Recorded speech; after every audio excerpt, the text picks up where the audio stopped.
All right, we're about ready to go here. Hello. Hello. Where's the camera? That was for the TikTok. Welcome. Well, if you guys want to debate it too, like in the chat, yeah, that's we could fine. do that. Yeah, that's fine too. Yeah, well, you're stupid, and socialism is stupid, and it hates you. And it kills all Socialism my is when money. poor, actually. Socialism is when poor. Were you there at all in the TikTok live? I was just saying, I don't think I saw you there. I know. That's why I didn't know. I was like, I was doing I know. other I things. suddenly realized I like snapped into it. I was so like in the zone on it, and suddenly realized it was 7:56, and I was like, "Oh damn, I gotta go." No, literally, you hadn't posted anything on Facebook in 5 hours, and then the last thing I saw from Nat was like, "Oh, my boobs," and I was like, "Did something happen? Like, there's nothing." And so that's why I messaged. I was like, No, nothing happened. Luckily, you were just really caught up on yeah. TikTok, Well, like what is it? We went and did a bunch of running around and grocery shopping earlier today. And then I had a little nap because it was hot outside, and then I went on TikTok live. So full day. Wow, I somehow went a whole 5 hours without posting on Facebook. That's crazy. I know. I was like worried. I was like, what's going on? You didn't call it a welfare check. I literally messaged at like 7:57. I was like, "Is everything okay? Like, did something happen?" Because I was literally like right as you messaged me, I was opening Facebook Messenger to be like, "Yes, I'm coming. I'm on my way." Yeah. If you're ever concerned, like right before the podcast, check his TikTok live. Yeah. Yeah. Now I know. And I got fancy with it this time. I used the live studio, so I wasn't on my phone, which is fun. And I'm thinking maybe for next week's podcast we try and multicast. Yeah. Maybe go over to TikTok because apparently we can do that. That is a technological possibility. We have the technology. We haven't used the technology, but speaking of technology, man, that guy who was commenting a lot in the live, he had been on my live before. I think he's a follower, so he does chime in on the lives, but he was basically talking about how we can automatically switch to communism if we all just go to the blockchain. Because the blockchain is perfect and infallible, and it's gonna liberate us. It's gonna liberate us. Yeah. It will resolve and I was all just like, society's man, issues. like if you haven't seen what like the wealthy elites, so to speak, have been doing to launder all their dirty deeds through cryptocurrency, like come on, what do you mean it's not corruptible? It's not manipulated. But now you can launder money too. See, equality. Money laundering for everyone. Yeah. Comrade. Welcome, Tepno, to the conversation. I reinstalled Live Studio yesterday. Nice. What are you going to do? Some musical lives? Do you do that? He likes to review music sometimes. He goes like, "Send me your music, I'll review it," kind of shit. Yeah, more people need to do that. You know, I like because we got, and I say that as a musician, so I'm extremely biased.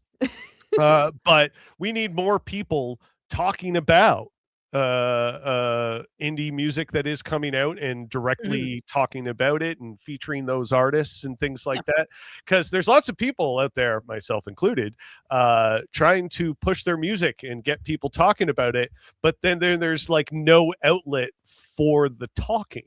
You know, like we got Anthony Fantano. Yeah, that's it. That's all you get. That's almost all we have in terms of like at least dominant voices. I do follow this guy. I don't remember what his name is on TikTok, but his thing is he goes and he reviews AI artists that don't say they're AI. I've seen it. Yes. And so like I follow him now, and he does so many, and he just like calls out like how to tell if the music's AI. Oh yeah, like and I didn't even because I try and to a certain degree be ignorant of AI in a sense, because like I don't want to be overly familiar, if that makes sense. I don't want to learn how it works because that involves using it, and I don't want to use it. I'm a bit of a purist in that sense, let's say. Not a bit of, a very. A very, yeah. So, bless him for knowing these things, like pointing out, oh, that is a Suno voice. Like, that's a voice that is popularly used on Suno. And it's like, yeah, without somebody telling me that, I probably wouldn't have known that. I would have assumed it was maybe like an AI characterization of that person's own actual voice. But apparently, no, that is not the case. These are like sampled and manipulated pre-existing voices that they're using. Yeah. Guy knows thing. It's so funny because like I get the hate for Anthony Fantano. I get it. But I also like him because he is out there talking about the music. He is passionate. Like when he really likes something or really hates something, he's, he really delivers on it. So whether you like his opinion or not, I sort of appreciate his existence in that landscape. It's also like music is inherently art is inherently subjective. So it's like if you just don't like his opinion or the way he's espousing his opinion, well, you're not going to like us very much. Like, I don't know what to tell he's definitely said some things that I disagree with. Like, what is it? I remember the one time he was like ranking pop punk bands and or famous pop punk albums or whatever. And he put Welcome to the Black Parade above American Idiot. I mean, I love the Black Parade. I love the Black Parade. Great album, but I would not put it above American Idiot. I'm sorry. I just wouldn't do that. So I'd have to disagree with him there. I like that he's a Drake hater. That's bare minimum. Yeah. Ground floor. You say that, but there's so many people that aren't. So, like, what is it? I saw a post the other day of somebody like, fangirling over Chris Brown. And I'm like, Chris Brown, how does this guy have fans? How does he still like filling stadiums? That is, it's like, baffling. look, I like Chris Brown before I found out about him being abusive shitheel, right? So I get the like of Chris Brown like 15 fucking years ago. Yeah. Today, I could forgive it 15 years ago. But like even before, like, he beat Rihanna. I got a vibe from the guy. It's so easy for me to say that now, like years later, but I was just kind of like, something about him, not feeling it. Yeah. And so many people will be like, but Rihanna was so many years ago. It's like, no, he's beaten people recently. Yeah. And it's not only that. Oh yeah, Rihanna was so many years ago and he suffered zero consequences. It was years ago, but there was never any accountability or justice, or it's not like he remade himself into a much better man coming out of it on the other side. There was no redemption arc. It's just like people. No, he's been in and out of court cases. Like if you look at his rap sheet, it's crazy. But he manages like his PR team. Brilliant. They keep it out of the media. I was going to say, how do these awful people have the best PR teams? But I guess that's kind of how it has to be, right? If you're already awesome, you don't need a great PR team, He was in court this month. There you go. Yeah. Okay. Oh, man. So I had a few subjects actually lined up for today's show. As you could probably tell, listeners, we did not pregame the show because I wasted all my time on TikTok leading up to this. So now I got to pull up what was the articles I had here. But like while you're pulling that up there, so I just want to talk for a little bit just about the functional realities of socialism versus capitalism and how it affects you on an individual basis. So all of these bootstrappers who are like, no, I don't want to pay taxes. I don't want my money to go towards supporting other people. Have one medical emergency, and if you don't change your tune, then fine, die in a ditch.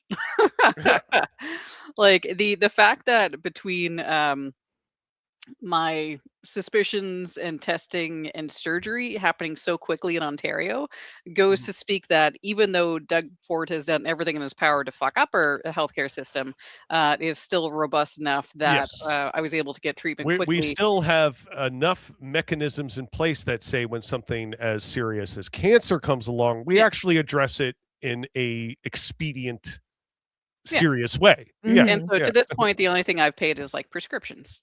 Yeah. Which to this point has just been like pain relief, like after surgery. And so, let me tell you, if we had to pay out of pocket or even to private insurance for some of this shit, oh my God, we would be in a bad way. It would not be good.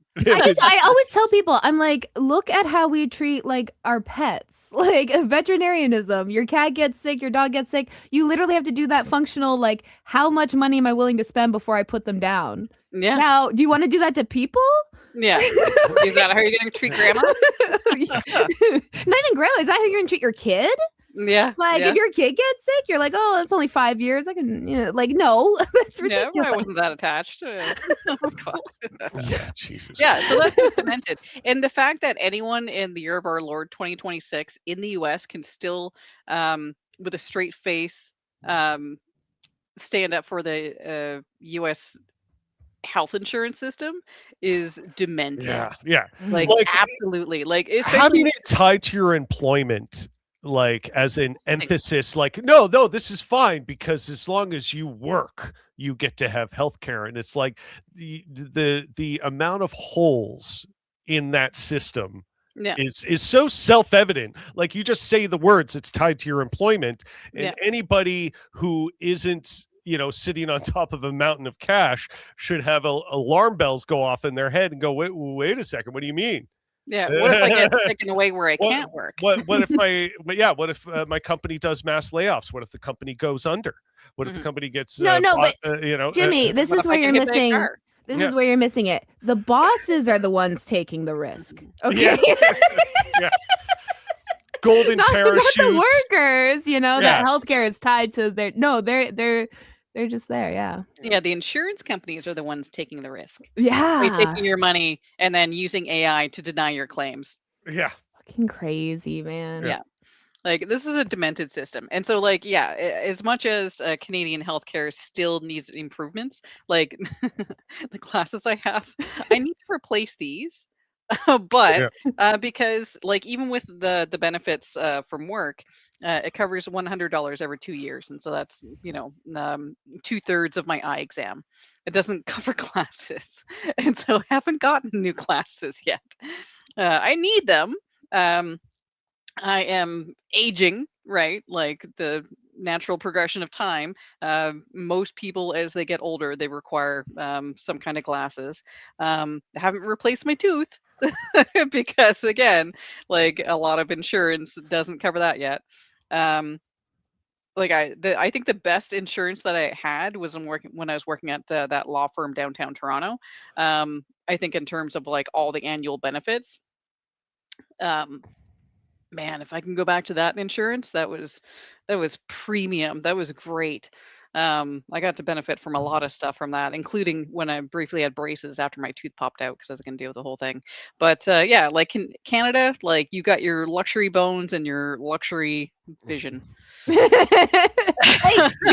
speaking of things that are getting covered, we're off the OAP wait list, guys. It only took 5 years. Hell yeah. Diagnosed at 3.5. Now she's 8 and she finally will have therapy covered. So brilliant. I'm again, not a great system, obviously, because 5 years waiting. But I'm glad we have it. Yeah. It used to be better until Ford made the wait list from 20,000 to 80,000. Hence the long wait, but at least it's still there. Yeah. So for now. Yeah. So this is the stuff that we need to fight for to not have ripped away from us and improve, right? And so it seems to me, and I could be, in a tiny little pocket where I'm just seeing what I want to see. It seems to me that the tide is hopefully turning against Ford. I am aghast, agog, and horrified that it hadn't turned already. But honestly, for the most part, like the reason for it is voter apathy. Yeah. I get that. That is the number one thing. It's not like so much that because the people that hate Ford really hate him, and I feel like the people that like Ford and vote for him do it out of a sort of like aloofness. They're a bit out of touch with what the on the ground. Sometimes it's just owning the libs. I think it's just owning the libs. Of course, there are just a lot of far right people as well, but they're obviously not representative of the greater body politic of the province, right? Yeah. It's just the majority of the people that I think would have voted against Ford do not feel politically engaged enough to do so. Yeah. And I can only hope that in the wake of a disaster like we're seeing in, increased wildfires and in those kind of climate catastrophes, as we discussed on last week's show, Ford simultaneously cutting the budgets to directly fight those fires. Yeah. Really, lights a fire under people to go, hey, wait, these things are directly affecting me and my life and my quality of life. I think that apathy is turning into anger. And I think as people are seeing things like Mamdani and stuff in the States and people actually having change, they're like, oh, wait, I can actually, that can happen. Yeah. And I think that Marit Stiles has been doing a good job to try to push him on this and be like, to show the public that there is an alternative that isn't Carney's cynical things can never be good again, therefore we're going to make it bad and worse on purpose.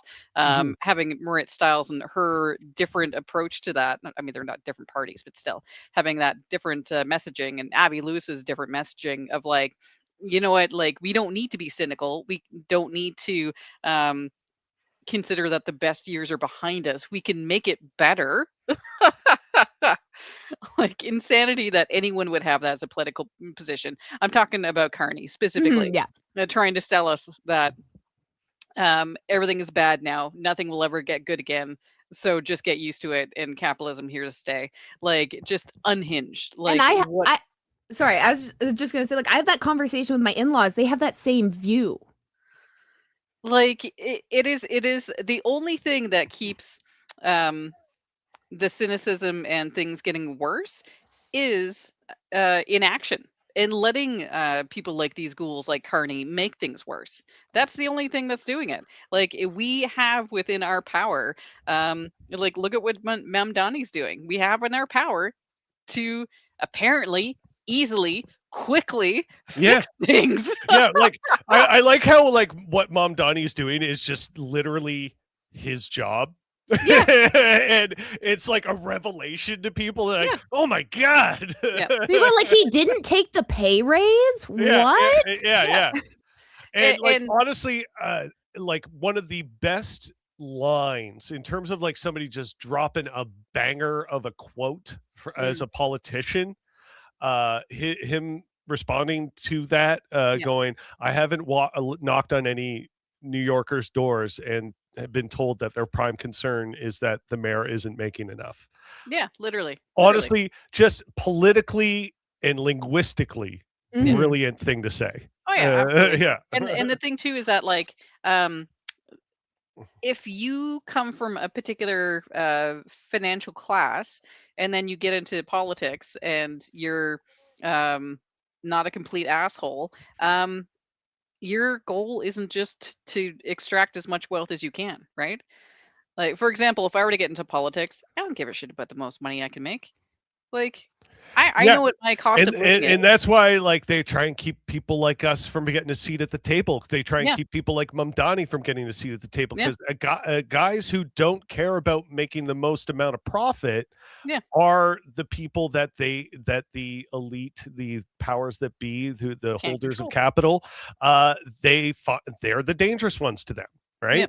Like, what do you mean you don't care about money? Well, if you don't care about money, what can I manipulate you with? Time to look for blackmail. Okay, go to his Twitter from 10 years ago. Exactly. And you literally see that stuff trying to play, like, trying to say is what is it, his wife? His wife is a nepo baby, and like all this stuff. And it's just like, and every person who is actually paying attention and likes Mamdani is just like, you think that's what's going to get her goat? Okay, bud. Okay, shut up. Hey, like, let us not forget, like, the importance of some very good-hearted bourgeoisie can potentially be for us. I mean, look at Engels. Classic example. Engels financed Marx You know, he We was love the class traders. yeah, Like, yeah. come on. We love that kind of class trader. We need that kind of class trader. We need the Well, guys and the like thing is that. that the rich have ridden the coattails of previous billionaires who actually did charity work and invested in things like libraries. Yeah, So the yeah, billionaires, they're like, oh well, we don't need to give taxes because yeah. we'll just be charitable, but That they was aren't like being that used to actually. be like the ultimate goal for a lot of Yeah, these capitalists, or so it seemed at yeah, some glorious year far gone. Is that like getting your name on a hospital, a yeah, library because you spent your Philanthropists. money That to was build what it? they were called. Yeah, Yeah. yeah, yeah. Yeah, like in Hamilton there, we have the famous Juravinsky Cancer Center because was a very wealthy guy named Juravinsky who straight up spent a big chunk of his money and built a cancer center for people. yeah, That yeah. was it, not to say, I don't know much about him other than that. I just know he was a rich dude that put all his money into building a cancer center. There might be some other skeletons in his closet and a lot of evil deeds he did. I And mean, maybe they're buried underneath the building. I don't know. yeah, I yeah, don't know anything about him. yeah. But nonetheless, he was at least giving back to society in some capacity, Yeah, right? and that's the thing is Now that like we've people. abandoned that idea completely. Yeah, and that's a lot of with the current generation. I don't think they understand the context, and I'm not faulting anyone. Like you're 20. I don't expect you to understand the entirety of human history that has gotten us to this point. And so, if a lot of things aren't either taught in schools or brought up in popular culture, then it's easy to miss. So I'm not faulting anyone for not knowing, but I'm just saying that like I don't think young folks have a context about what the coattails that today's rich people rode on, right? Mhm. Of like the goodwill that was fostered in part it was like laundering Well, we images used to of have rich people. the Red Scare, right? And the Red Yeah, Scare We still did have the Red yeah, I Scare. mean, we still have it. it's But, so like, in silly, the like height of the Red honestly. Scare you had, both liberal government and I say liberal in the big, umbrella, Yeah, of liberalism. yeah, You had liberal government and the wealthy elite alike very concerned that this idea of communism was going to take hold amongst the working class and get them stirred up. So of course they were doing a lot of things to be like, no, working class, we're working with you. Like, we're going to do look, you can buy a house, look, you can do all these things, you can have a stable career, you can rise economically. All you have to do mhm, is just contribute to the system, and like all these niceties and things like that. But as the years went on and the 80s came along, they realized, oh, this Red Scare thing I think is pretty well dealt with. Now we're going to slam them with Reaganomics. Yeah, mm, thanks so much for playing along with our game, but we're yeah, changing the rules now, yeah. and you don't get to have anything, and we're There's creating. no appeasement Yeah, yeah, anymore. yeah, It's like exactly. they're not scared of us. And But like, Yeah, yeah, part of that is exactly. that they don't need to be scared of us right now because we've been so far removed from the bloodshed um, of what we understand as violence, of mhm. factory workers unionizing and getting shot down, like the police going in to break up unionizing, right? And Mhm. so we misunderstand what it took to get these niceties, which was never being polite Yeah. ever. It was always written in blood. The working class had to be extraordinarily not nice in order to get the Yeah. niceties. Yeah, And yeah. that's the one meme that says like I think that bosses have forgotten that striking was the compromise instead of Yeah, like pulling your boss out of his house and beating him to death in front of his family. yeah. Like That was the we compromise. Like, even yeah, just democratic socialism, like the DSA kind of taking over the Democrats. yeah, I hope that continues. But yes, like uh, democratic socialism, you like these guys should understand right now hmm, is the compromise. yeah, Mhm. That is the compromise. And yes, people on the left are going to try and take it further than what the limits of democratic socialism are going to provide. mhm, But if you don't let us have this, you're going to create a much bigger problem. Especially given that they've been reducing our access to literally any creature comforts. Yeah. You're taking away our treats. You're taking away our treats and our fucking will to live. So like you know, like I was just like I was thinking about this the other day in that like one of the few like kind of treats that keeps me a passive citizen, so to speak, in this horrendous system is the constant flow of TV shows and movies that I like. You know, that is an excellent distraction for me. Works wonderfully. Great propaganda. You are keeping me sane in an insane system, so to speak. But as you know, something like AI gets more and more emphasized. You're seeing like Netflix coming out and saying, yeah, a bunch of our shows that you've probably already watched used AI in its creative process at some point, whether you saw it on the screen or not, and all this sort of stuff. You're like, okay, now you're toxifying and shitifying one of the last things we have that keep us sitting on our couches and being relatively content in the grand scheme of things. If you shitify that, come on, like what else do we have?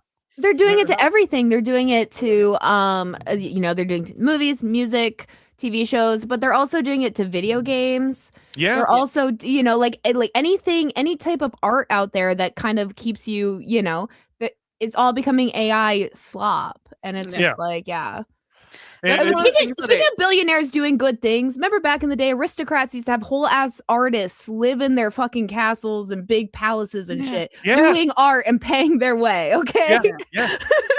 Oh yeah, like you know, all those brilliant struggling painters that have been famous throughout history, right up to modern day. You know, depended on a couple of hip wealthy people who spend extraordinary amounts of money on one or two of their paintings, and that would keep them going and sustaining them and things like that.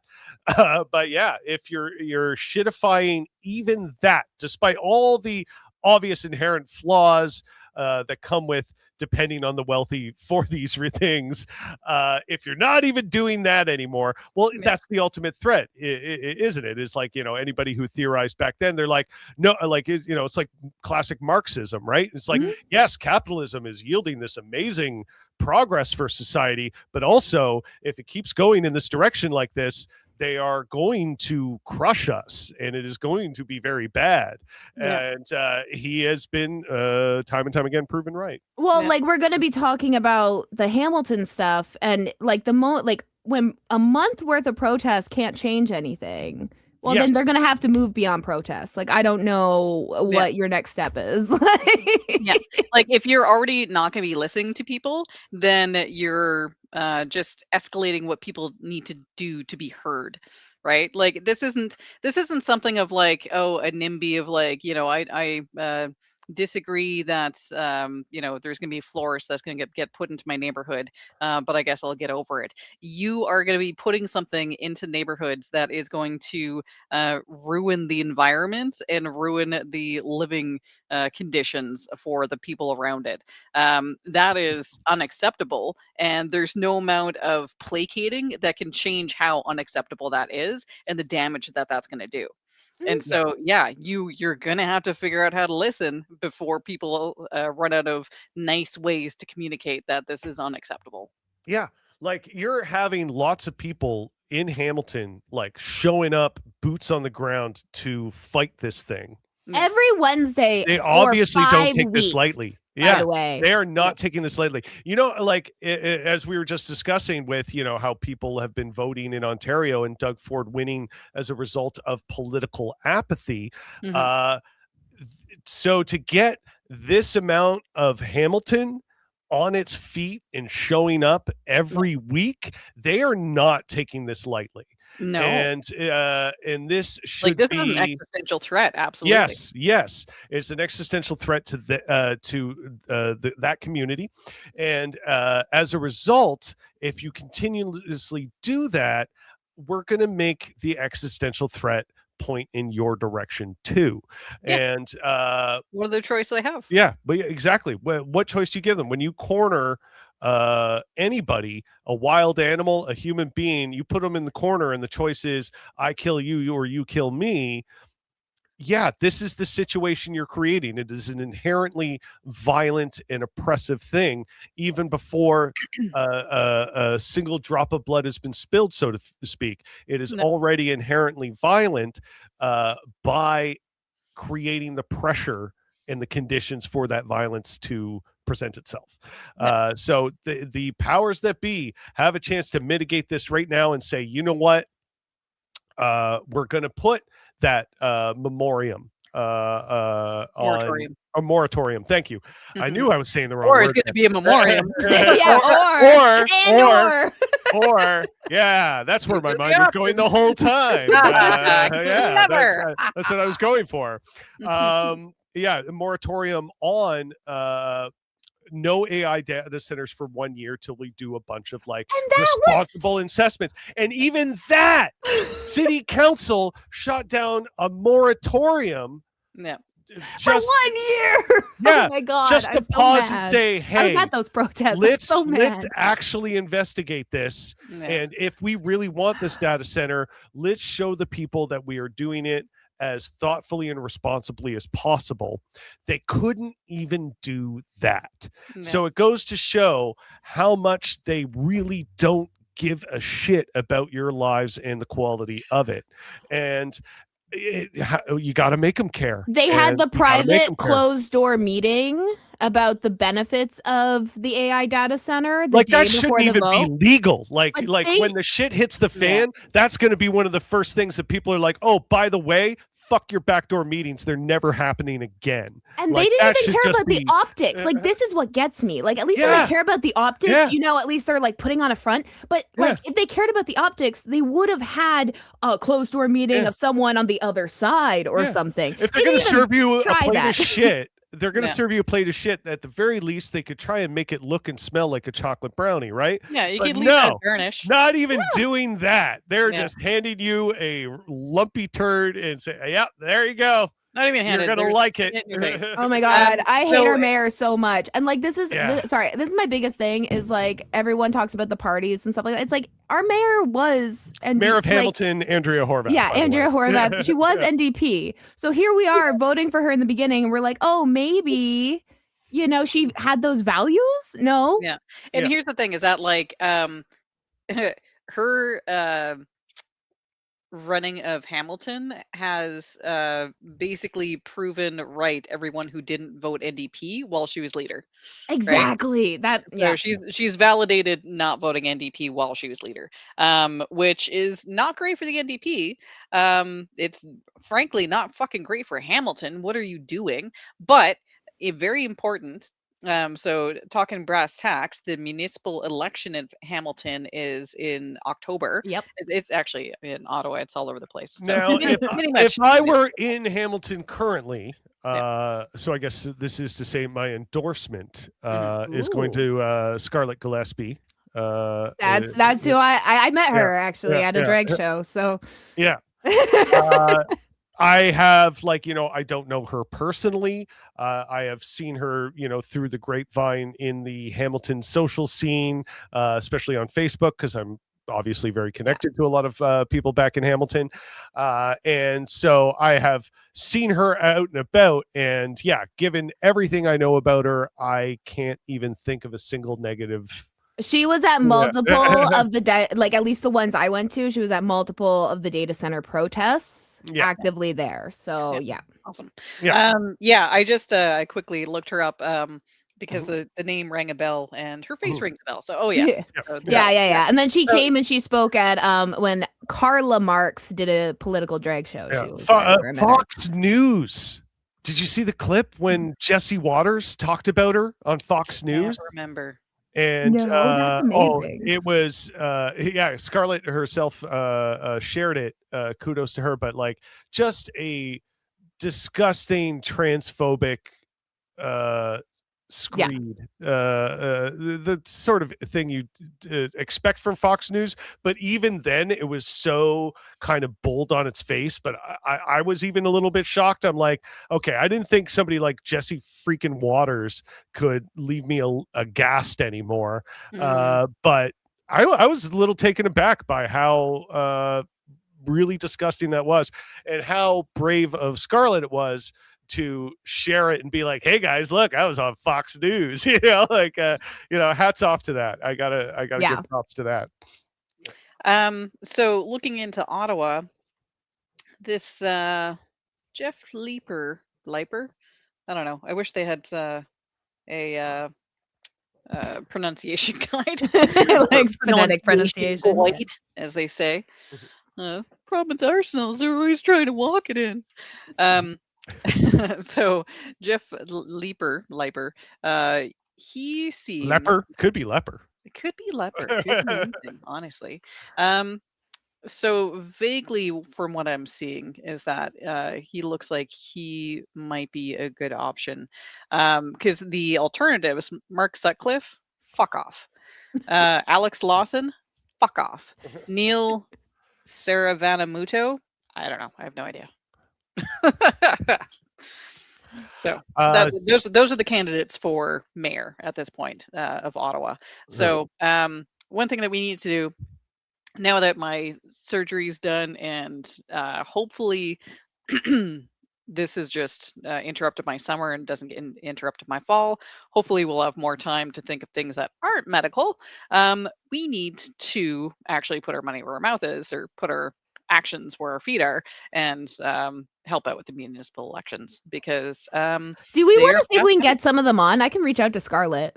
I've met her a couple times. Would that be cool? Yeah.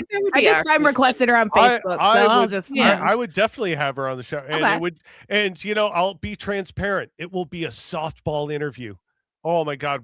It will make it so easy. We're live. If chat has a hard question, maybe we'll leave it up to chat. But as far as I'm concerned, I can't even think of a journalistic stick it to them kind of gotcha. Yeah. I haven't heard any of her platform that I'm like, this I need to ask deep dive in it. I'm like, no, I agree with that. So it's like, it's hard to be a hardball when you agree with it, because I don't need to argue the right side like that. Yeah, that's the thing about being critical doesn't mean being an asshole. Critical, so it's just so she knows though that there's no threat here. It's gonna be really nice time. I'll send her the clip of you endorsing her. And then be like, hey girl, come on.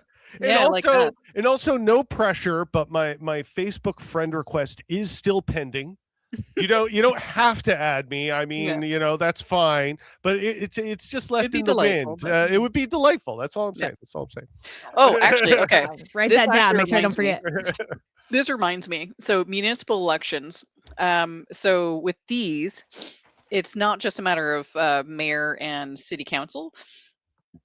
Sorry, I'm all burpy for all of a sudden. So there are a lot of positions that get filled during these kinds of she's running away for a sec. Okay. I miss you already.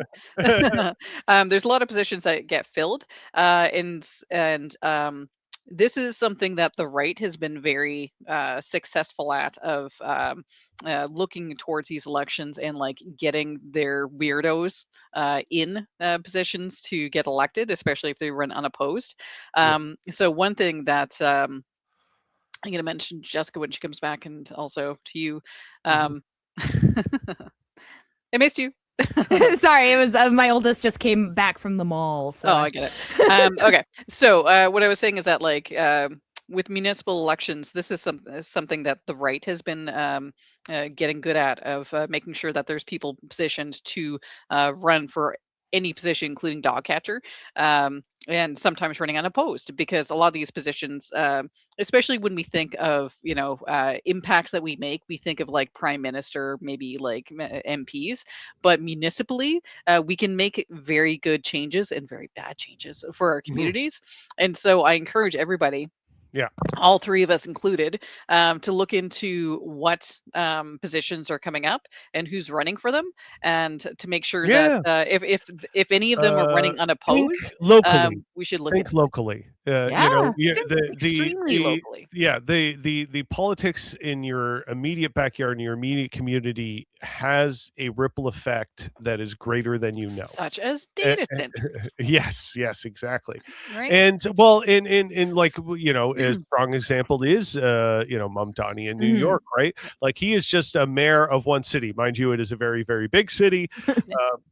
But he is simply a mayor, but like people all across the continent have been Globally, I think. inspired. Yeah. Yeah, And absolutely. so it means a lot. And how a lot of the evangelical side of American politics, and even in Canada, has taken its hold is they Yes. started small. They saw That's this that's as what I yeah, mean. Yeah. yeah. Yeah. Like they started by targeting, school board trustees. Yep. Yep. And Yep. they're like, Which I'm pretty sure yeah, is part of the municipal election.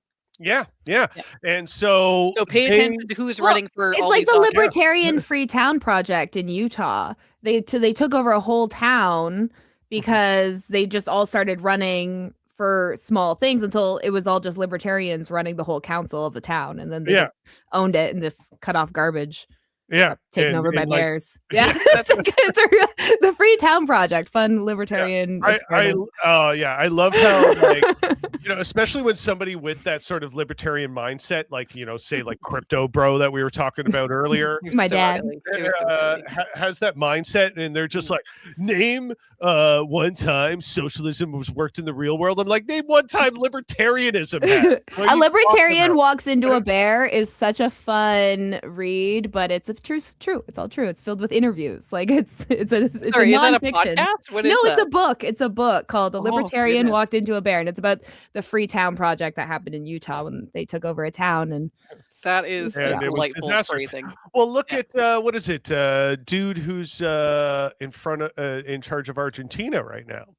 He's like a big libertarian guy, and switched over like a lot of the country's like currency to crypto or something like that. I'm sure I don't have all the details there, but Yeah. the country started like leaning into crypto big time, and it like tanked the economy, and it's just absolutely terrible. Yeah. And yeah, So there's libertarianism at work. here's the thing: is that like, it seems that people, and I'm gonna say generically, Yeah. it seems that people are so willing to try something edgy and technocratic, but they're not willing to try socialism or communism.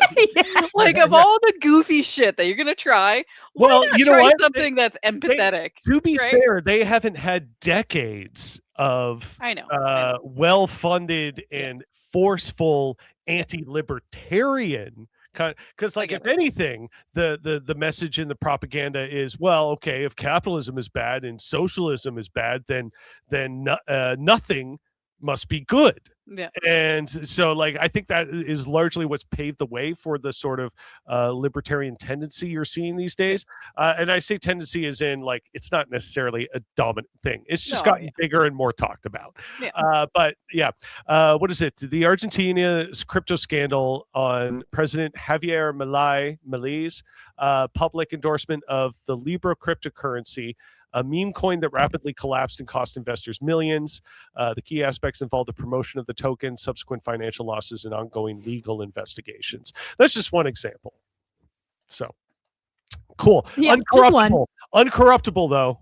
It's uncorruptible, that blockchain. You can have faith in that.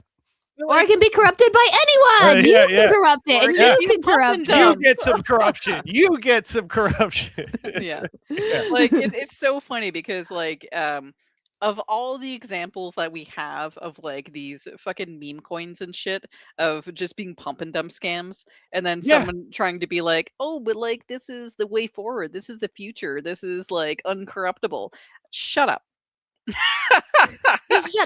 Shut your mouth. People are saying the same thing about AI. They're like, this is the future, so you have to do it. I'm like, actually, I don't actually. Yeah. Like one of literally don't. People make their own bread still. You know that, right? Like people can just do things on their own. I mean, one thing that I'm enjoying about art right now is doing like historically I've done a lot of like painting, sketching and stuff, but I'm very much enjoying like sculpting and sewing right now because they're so tactile and have zero to do with AI.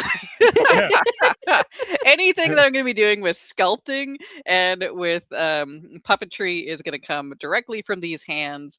There's no way that I can conceive that AI could even try to get entered into it.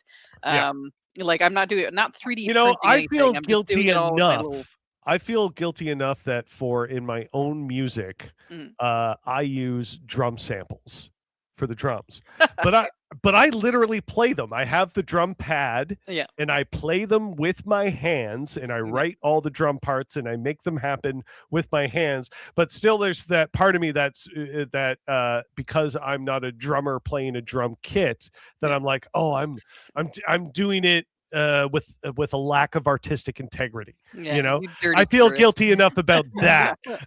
But then there's these guys who just literally typed a prompt and they're like, I'm an artist now, and it's just my view on art is like it's always evolved. That's normal. So like painting turned to photography and that kind of stuff, but the difference was painting's still around.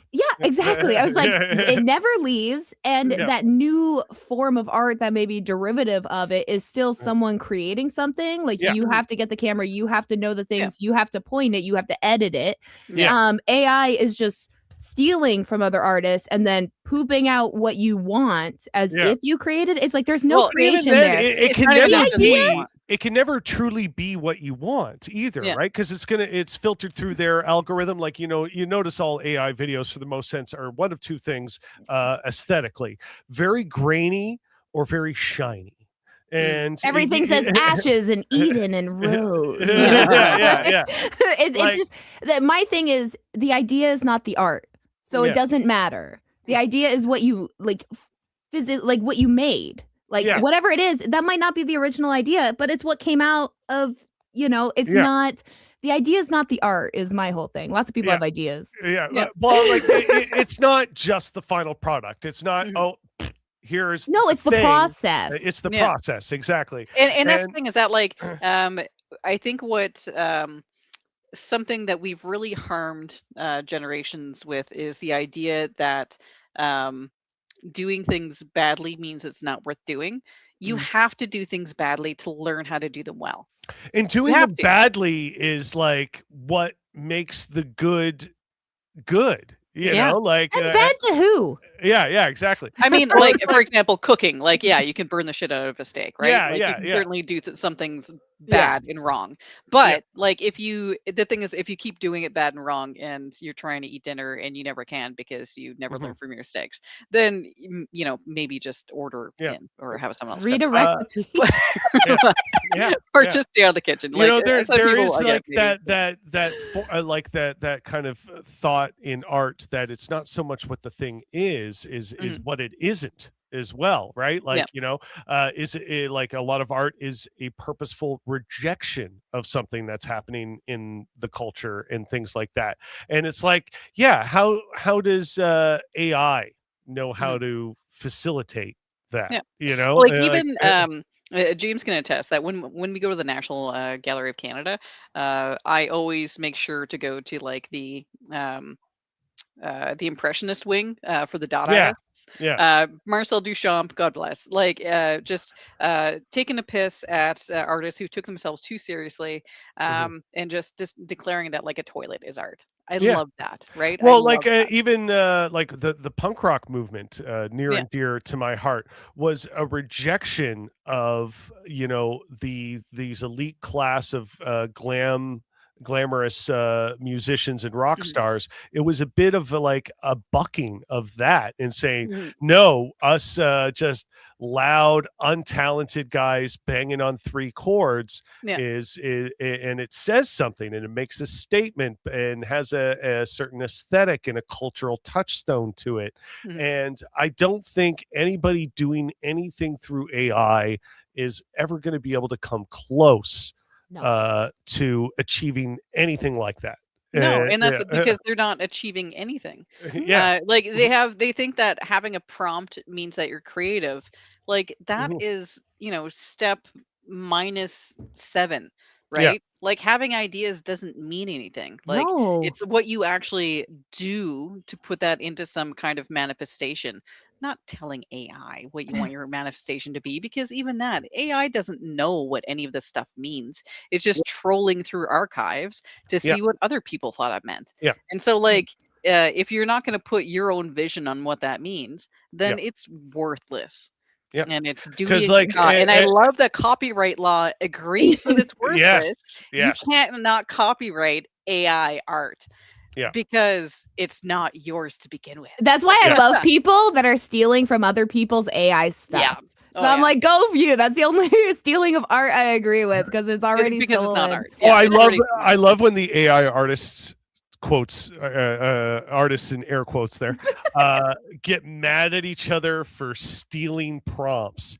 I made a video that looked just like this the other day. They stole my prompt. It's like, Shut up. Were they in your brain? Like I don't I hate, like, so many people will look at artists and be like, they're talented. It's like, no, they failed so much to get to where they are, and you just didn't see that. And so many people just want that instant gratification of being able to put like good art out there to get the feedback. Like they just want attention. All these people just want attention. And like I get wanting attention, but when it comes to trying to get attention for that's their sense out of a windshield economy, versus right? like helping someone across the street. Like there's negative and positive attention. And are we not raising people anymore to understand the difference? Well, that's the thing. Am I going to be yelling at clouds? Attention, as far as these people are concerned, and their drive to want to be an influencer.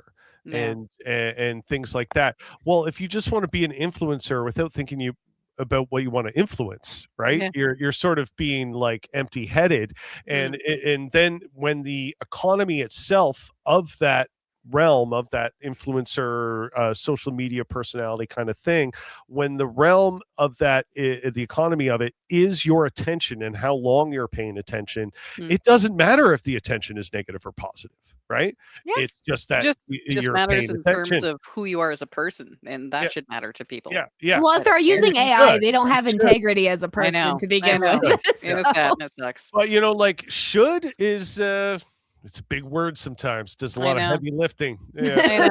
I know. But like that's also the socialist in me of like things should be better.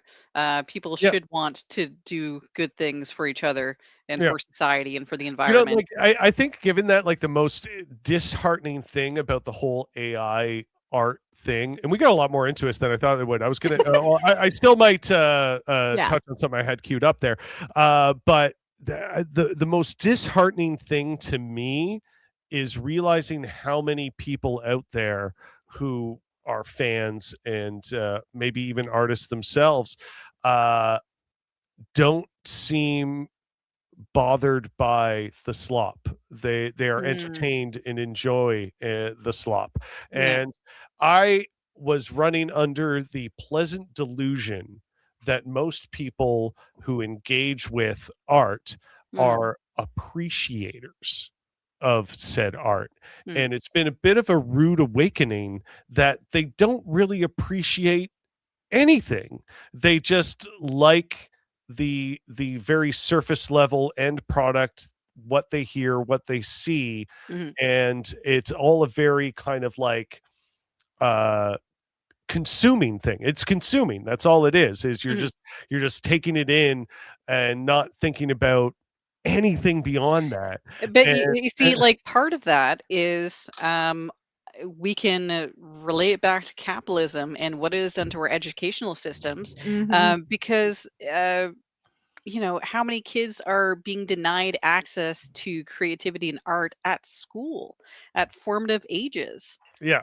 Right? Like, so between either reducing the curriculums, no longer having music programs with like physical instruments in schools, not having art supplies for students because supplies in general, or it's all been privatized. If you're a parent, you have to pay for it if you want your kid to go do music lessons. Yeah, and so like growing up, the amount I see of like parents, if their child is taking music in school, the hundreds of dollars that will cost the parent. Yeah. They need to buy the textbooks.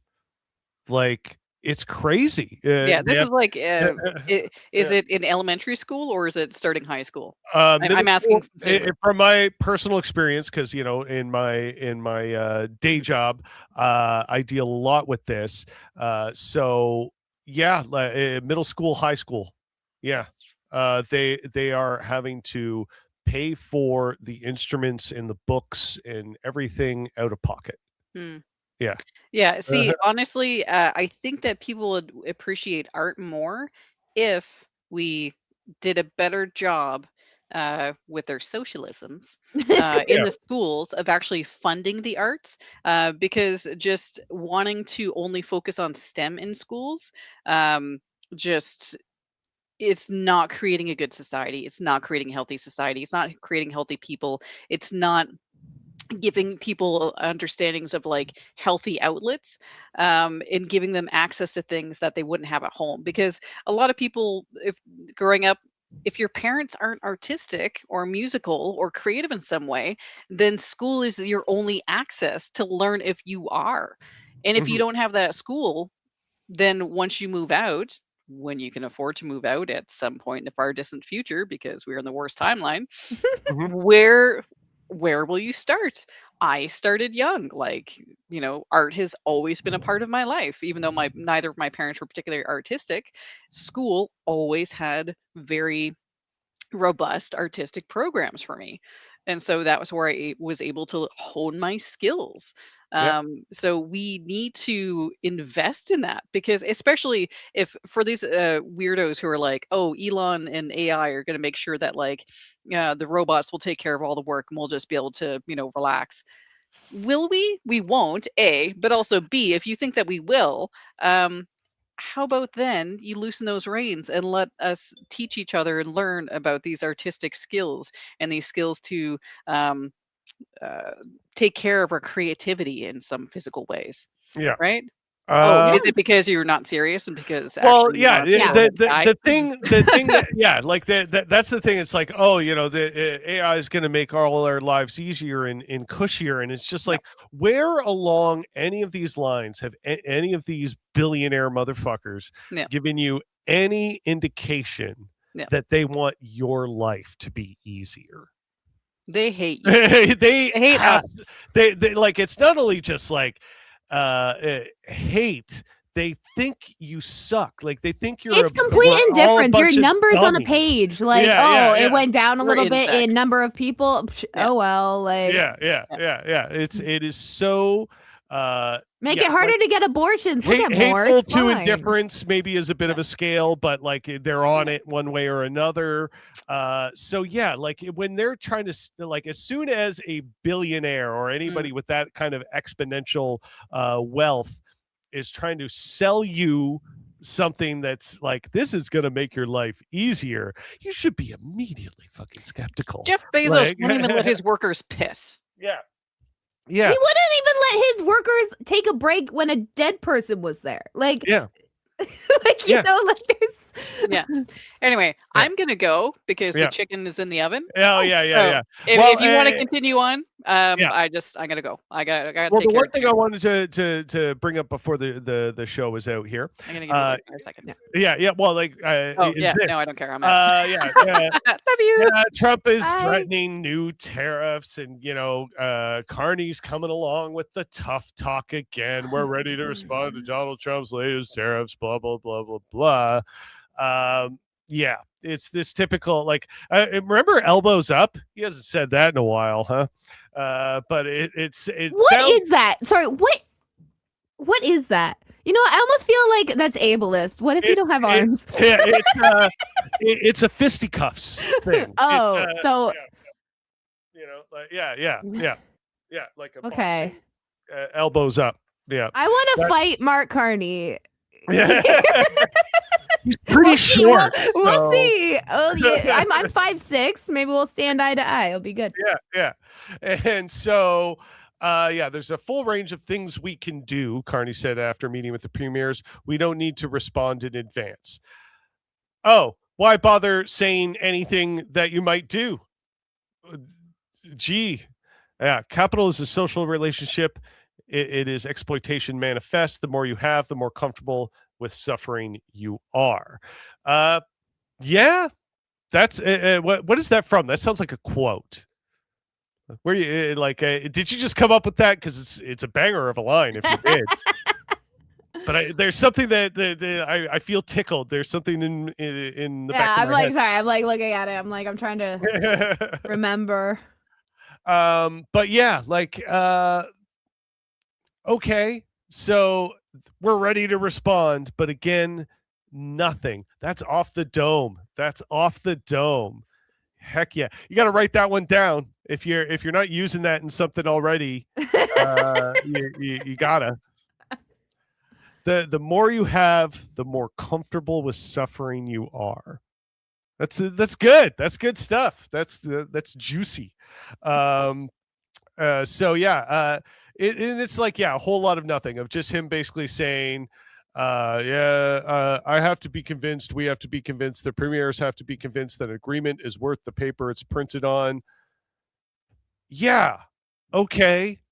Like, this is one of those things where I feel like he needs to convince us he's doing something, but nobody gets to know what that is. Like, how comfortable journalism is entirely. But it doesn't matter, because Carney's also going after like the freedom of information and stuff as well. So he can do what he wants. Like, it's fine. Exactly. Like, you just like, we are so becoming conditioned to this idea of the official news report just being like, Prime Minister says things are good, and we just go, oh, okay. Like, that's what the hell are we doing? You know, my whole take with this story is I think it's funny that when Trump has wildfires, Canada goes in to help, and then when we have wildfires, he tariffs us. But I also think it's funny, like, Mark Carney should have been hard on Trump this whole time. Not just when Trump says something against us. Yeah. Well, that's the thing. He talks tough, but then like turns around and does all these things to appease Americans. Like, actually, even in this article, he's kind of being like, obviously he's trying to be diplomatic. You're in a negotiation, all that stuff. But what was it?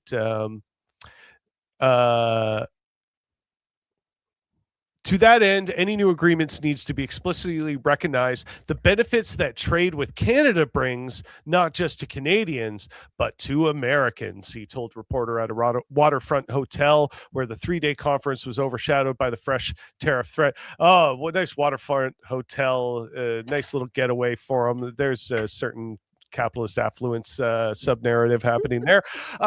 We go in from Missouri, to use an American expression on this. He added an unspoken nod to the state's famous "Show Me" slogan. Everything's on the table depending on the outcome of the negotiations. So, whole lot of fluff and nonsense, which is becoming the brand of the Carney government.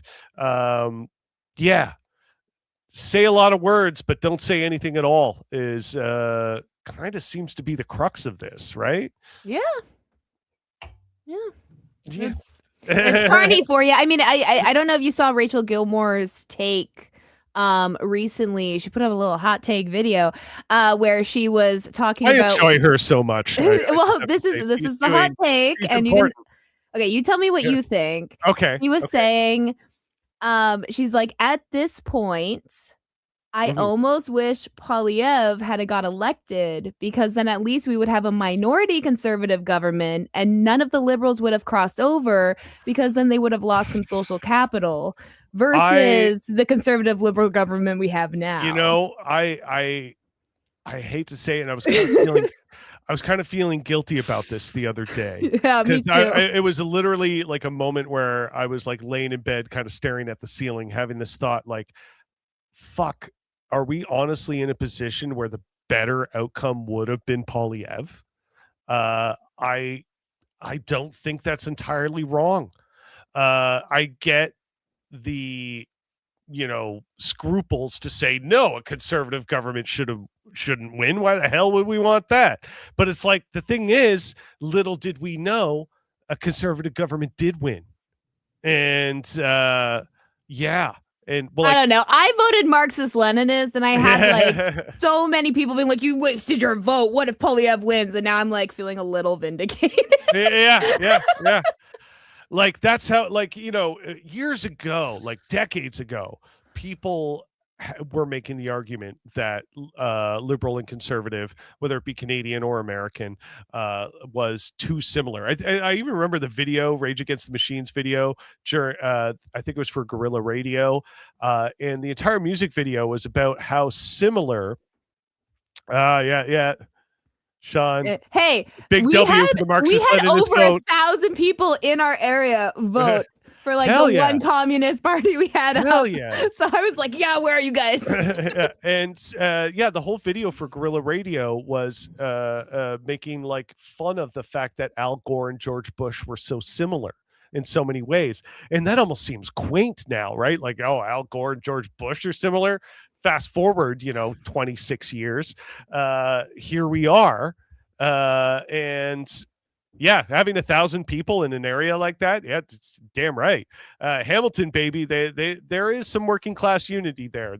It's in the blood. It's in the bones. I'm meeting some awesome 20-year-olds over here, okay, and like they're all crazy communists. It's freaking amazing.